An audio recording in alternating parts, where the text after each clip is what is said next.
बिस्मिल्लाहिर्रहमानिर्रहीम। आज मैं एक इम्पॉर्टेंट टॉपिक के बारे में आप लोगों से डिस्कस करना चाहता हूँ।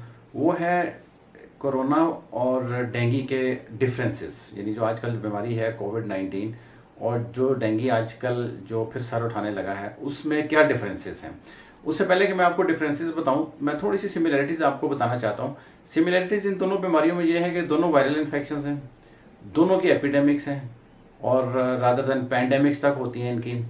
दोनों जो सी हाईली इन्फेक्शियस हैं।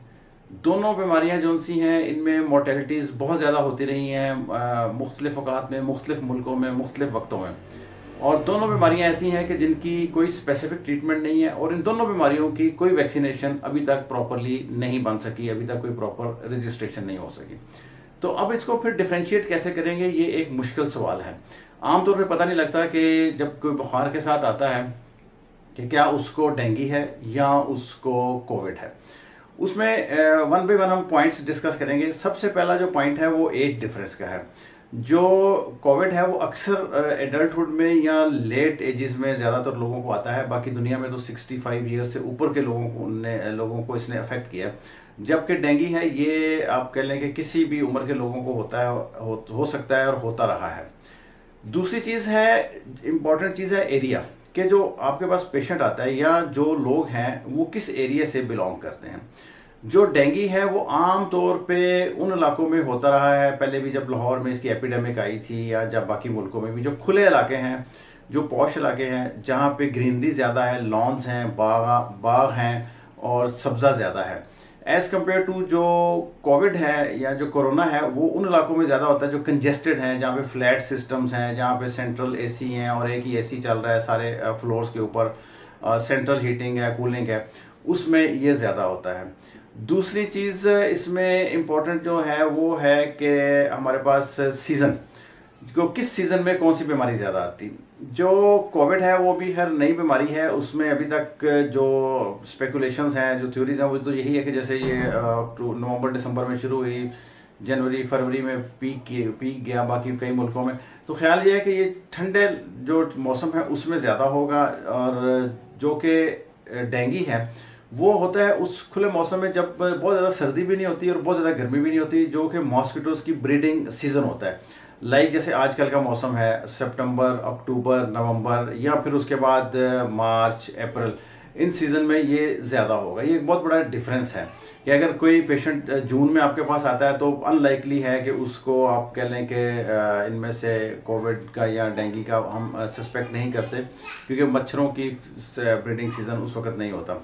और दूसरा ये इम्पॉर्टेंट चीज़ है कि जो उसके साथ साथ जो हाइजीनिकली अच्छी कंट्री, अच्छे सोसाइटीज़ हैं, कंट्रीज़ हैं जहाँ पे सैनिटरी कंडीशंस का ख्याल ज़्यादा रखा जाता है, वहाँ पे मॉस्किटो ब्रीड नहीं करते। तो जब मॉस्किटो ब्रीड नहीं करेंगे तो वो डेंगू भी स्प्रेड नहीं करता। तो जिसका मतलब है कि डेंगू जो सा है आप कह सकते हैं कि गरीब मुल्कों की ज़्यादा बीमारी है, या उन मुल्कों में जहाँ पे सैनिटरी की कंडीशंस और बाकी सफाई का ख्याल नहीं रखा जाता। जबकि कोविड ने यूनिवर्सली हर तरह के लोगों को हर तरह की जगह पे इसने अफेक्ट किया लोगों को। एक जो डिफरेंस और है बड़ा इंपॉर्टेंट है वो इसका स्प्रेड है।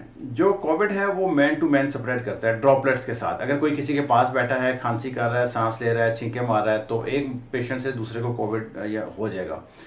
जबकि डेंगू ऐसा नहीं है कि अगर एक डेंगू का मरीज है आपके पास बैठा है तो वो आपके हाथ लगाने से, आपसे बात करने से आपको डेंगू नहीं होगा, अनटिल के उसको मॉस्किटो काटे, मॉस्किटो वो उसका वायरस अपने अंदर लेके जाए और वायरस स्प्रेड करे, और स्प्रेड करने के बाद मल्टीप्लाई उसके अंदर हो और फिर दोबारा किसी को काटे, यानी उसका साइकिल ज़रा डिफरेंट है।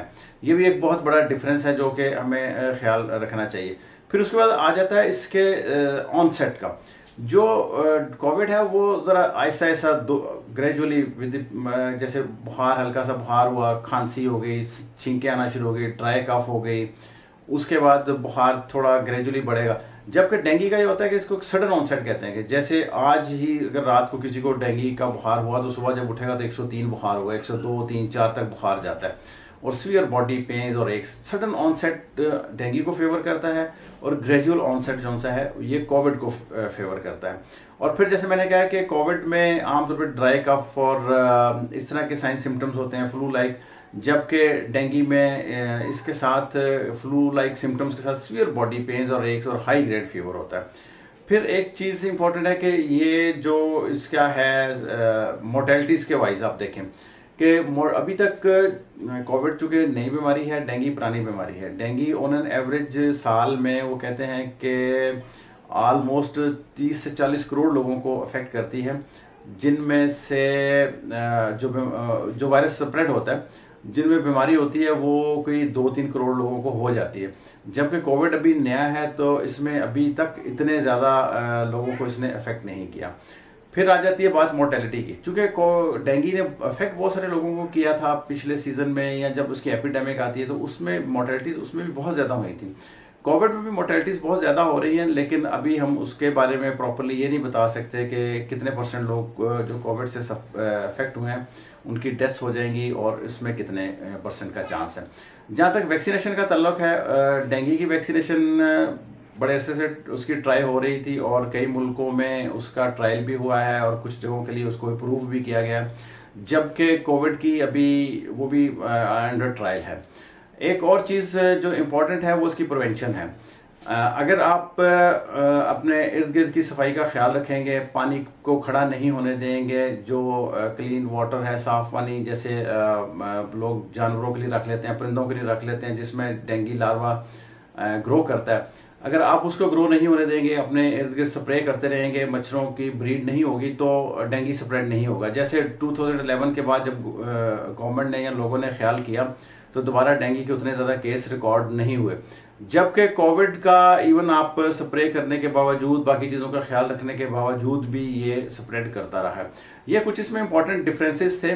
उसके बाद फिर टेस्ट और इन्वेस्टिगेशंस की बात आ जाती है, तो वो तो जब आपको कोई साइन सिम्टम्स होंगे तो आप जब अपने फिजिशियन के पास, डॉक्टर के पास जाएंगे तो वो आपको प्रॉपरली डायग्नोज करके बताएगा। अगर इसके बारे में मज़ीद किसी ने कोई सवाल करना हो, कोई मालूमात चाहिए हो, तो मेरे साथ रब्ता कर सकता है।